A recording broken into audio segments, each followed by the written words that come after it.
Hello everyone and welcome to my channel. My name is Crown and today we are going to have some more stories that I hope that you will enjoy. But before we start, it will be so much appreciated if you would subscribe to the channel, like the video if you enjoyed it, and maybe leave a comment down below. These simple clicks would mean a lot to the future of this channel and really reward the effort that I put in every day. And now, without further ado, let's go! First story. Got Karen put out.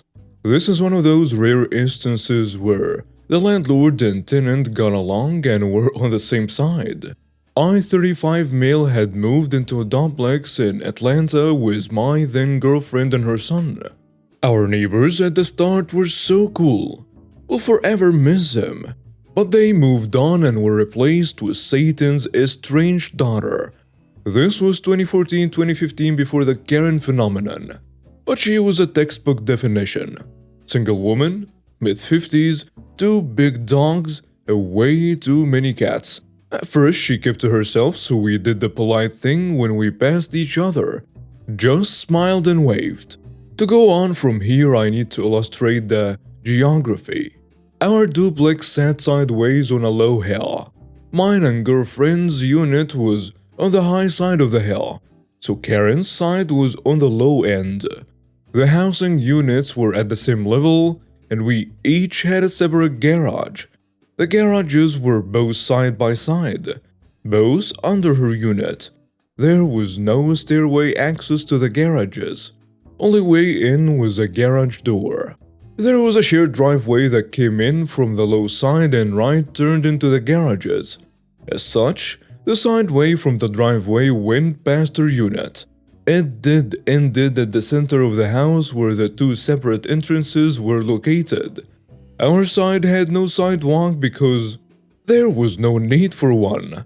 That's important later. About 2 to 3 weeks after she moved in, me, my girlfriend, and her 7-year-old son pulled mine and her cars up into the yard to wash them. It is a nice hot summer day and why not? Having a cute romantic moment with the water hose, bonding with her kid and so on. We're on the sidewalk because we're not jerks. Eventually she comes home, parks in the garage, and walks up. We stop washing, say hi, and even joke that we'd wash hers next. She declines, ignores us briefly, then stops and blows up. I don't recall the exact quotes, but something to the effect of, "We are too loud at night. We don't have parties. We are on her sidewalk too much. It is hers because it's in front of her unit, not ours. So we need to stay off of it. And we also need to stop using our garage because the automatic door opener rattles her unit, shakes things off shelves and scares her pets." I was just going to ignore her and go back to washing cars, but she was pretty stern and loud in her complaints. My girlfriend had an attitude, and Karen just lit the fuse. Her son was getting scared of this lady yelling at us, so she leads with that. "Come and talk to us like adults. Do not yell and scare my child. This is a shared sidewalk, not yours. We pay for the amenities of a garage, so we're going to use it." Now it's screaming, finger pointing, cussing, complete trailer trash behavior on both sides. I try to calm things down. "Karen, let's talk about this. We can reach a compromise." She is not having it. Cusses us both out, goes inside and slams the door. My girlfriend is in tears, her son also crying and shaking. I escort them inside, calm them down, and then I decided I desperately needed to adjust the carbs and post my motorcycles. Did I mention that I have motorcycle? Plural, both of them. And they sit in the garage, under her unit. Both of them. And both of them are loud. And they both need the carbs adjusted. Right now. I open the doors, pull both spikes out and turn them around to face pipes into the garage, starting with the little ones. The classic 2001 1100 V-Star, oldie but a goodie. I spend the next 30 minutes wrenching the throttle as I fine-tune the jets in the carburetors. And her dogs were going nuts. It was glorious. Once I'm satisfied she's tuned, I move over to the Vulcan mean streak. This one is 1800. And she straight pipes, no baffles. In between swapping out the bonies, I can hear her through the ceiling, her floor. She's on the phone with the landlord screaming/crying that she's going to get out of her lease and there is nothing he can do about it. This sows the seeds for more misery for her later. I crank the even louder beast and fill the garage with smoke and noise for as long as my throttle hand could take. My girlfriend had calmed down by now and came to cool me off. Said not done enough. I disagreed, but whatever. My ears were ringing anyway. Walking back up the sidewalk, we could still hear her on the phone. She spotted us through her window and she flipped us off. We laughed. Update. The sub has spoken. All glory to the sub. Karen's misery continues. A few days later, I'm out on my way to work. I leave at about 6 to make it in time to have breakfast at the desk before I log in at 7. I go around to the garage, and Karen has left her car outside her garage and positioned it so I cannot get my car out. I knock on her door, and of course she does not answer. Bang on it a few more times, nothing. I even yell at the door. Hey, Karen, you're blocking my car. I need to get to work. Her dogs are kind enough to respond loudly, but not her. This is clearly her petty revenge for the bikes, I'm sure of it. Fortunately, it is a nice day so I can just take one of them to work. The bike can fit around her car. Thanks to her, I was going to have time to enjoy my breakfast. That evening, I came home and her car was still there. So instead of putting it back in the garage, I leave the bike parked behind her car, just at the edge of the street. Now I know what you're thinking, but OB, what if she backs into it? And I was kinda hoping that was where it would go. See, I've got great insurance, and an even better lawyer. But no, this is how petty she is. She calls the cops. Come knock on our door, push the bike over, go through the front yard. No. She calls the cops. The nice policeman informs me that I'm blocking her car from exiting. Yeah, that was kinda the point. I inform him that she started it. Yeah, I know. I felt like a kid saying it. And honestly, we'd have called the police on her for this nonsense this morning. But it seemed juvenile. The cop's response, yes, but that's why we're here. That's just sad. Lets me know our species is doomed. However, once I explain the whole thing, Mr. Policeman knocks on her door, addresses himself and gets her to come outside. And we explain the whole mess. The cop asks, is this true? And she admits it, but cannot produce a reason for it.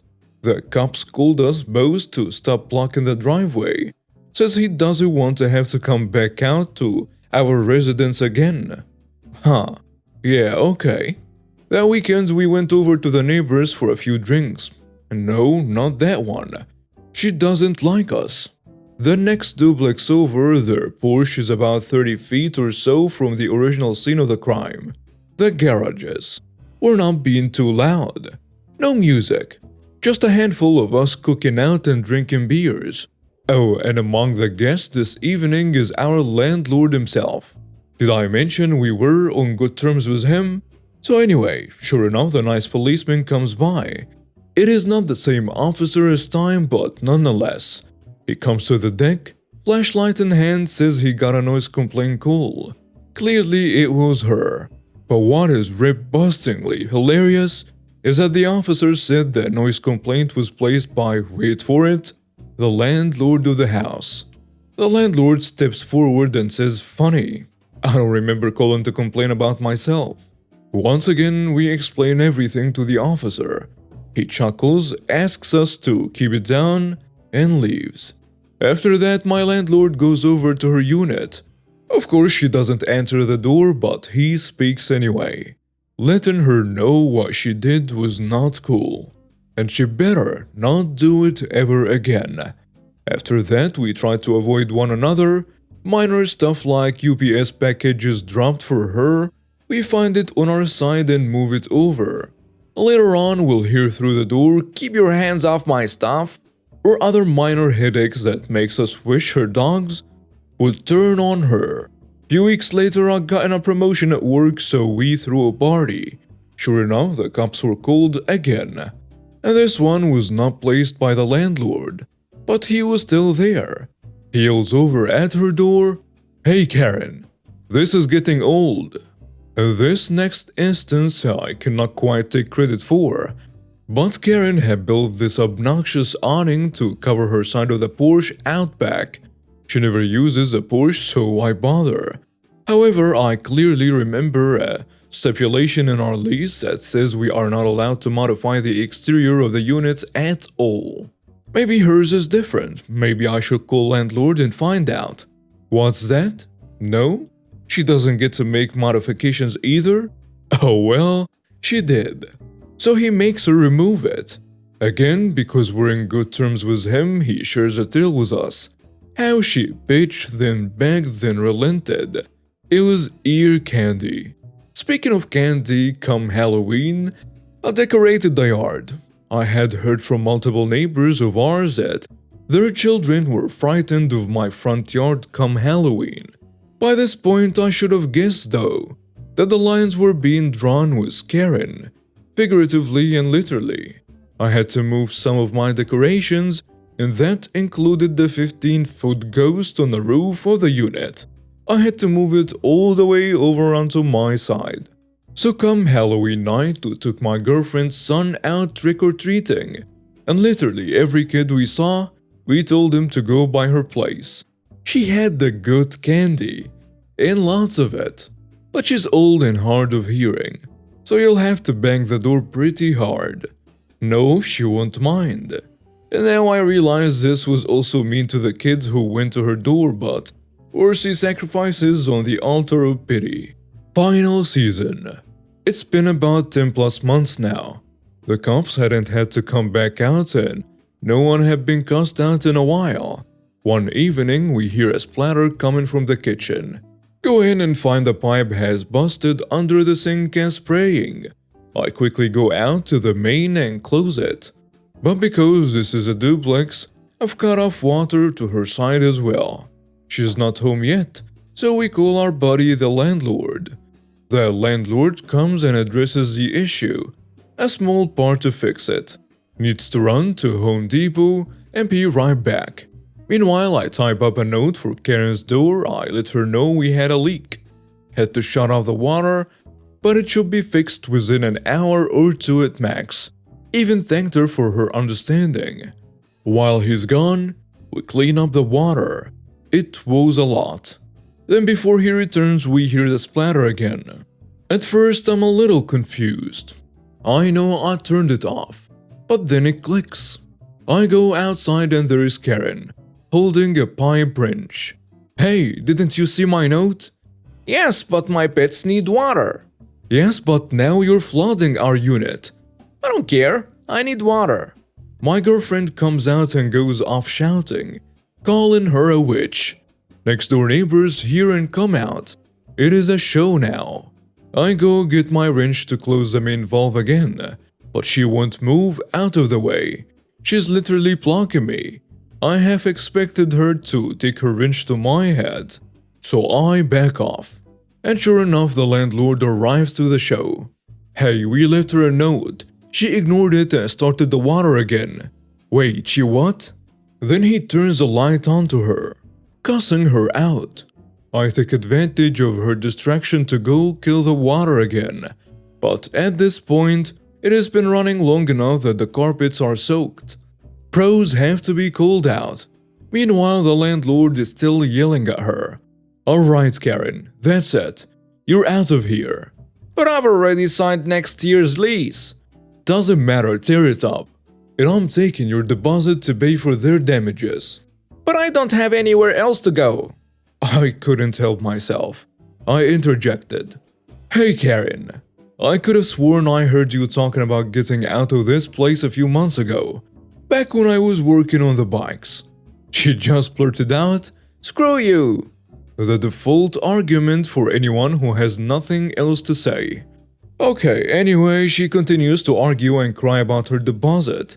She'll need that for her next apartment. She cannot afford to move and she threatens small claims court to get it back. I put that one to bed real quick. Karen, I left a note on your door and you chose to ignore it. Small claims won't give you anything. We spent the next couple of nights at a hotel while the carpets were redone. He put it all on insurance and just pocketed the deposit. It is a win-win. Few more weeks go by without so much as a peep from her. One day we come home and she's just gone. Porsche, garage and apartment all cleaned out. Sometimes I wonder whose life she's pissing on now. Next story. Me and my babies need to use your pool. I don't want them swimming at the community center with the N-words. People have been asking me for stories. Okay, some backstory. This happened in 1965. Just for some clarification, I was 26 then, 83 now. I had a pool party yesterday and thought about this run. So in my old neighborhood, my wife and I rented a home in a community of around 23 houses. Out of these 23 homes, we were 1 out of 7 with a pool because the previous owner ordered a pool when he had the house built. Adding a pool was around a $2,000 option, so many people did not get it. Because I had a pool, a lot of people would try to come over to swim. And now I was quite generous with my pool if people called first. Now, understandably, some weekends I wanted some peace and quiet. A new family had moved into the left of me and they heard that I was generous with my pool. So the mom and her 3 kids just came over in swimsuits and asked to use my pool. I said that I was tired and next weekend they could swim. Just not right now. I told her that she and her kid could go to the community center. She and her kids could have gotten in for around 25 cents around that time. She said, "Oh, come on. I don't want to drive all that way." It was 3 miles. Plus, I don't want my babies in that water with all of those N-word people. I'm sorry, I just got off a 60-hour week. And I don't want to have people over, sorry. Due to her racist attitude, I didn't want her in my house. So I was very dismissive of her using my pool. Come on, my babies are hot and need to cool off. Just let them swim for an hour and we will leave. I don't want them in that nasty pool. Just be a good neighbor. No, I'm sorry. She then whispers something to her kids and then they proceed to beg to use my pool. I just close the door on her. A few hours later, I hear my dog barking and people screaming. I looked out the window and the mom and her kids hopped my fence to gain access to my pool and they were being cornered by my dog, Cupcake. Cupcake was a big pitbull, but she was a sweetie, always defending me and my property. I take the family out of my yard and tell them that if they came on my property again, I would call the police. She also did try to gain access to the other neighbors' pools and was promptly banned from there as well. Update. Last I heard, that stunt she was trying to pull eventually got her arrested for trespassing on one of our neighbors' property. What a crazy woman. And now we have reached the end of today's stories. Thank you for watching and see you next time.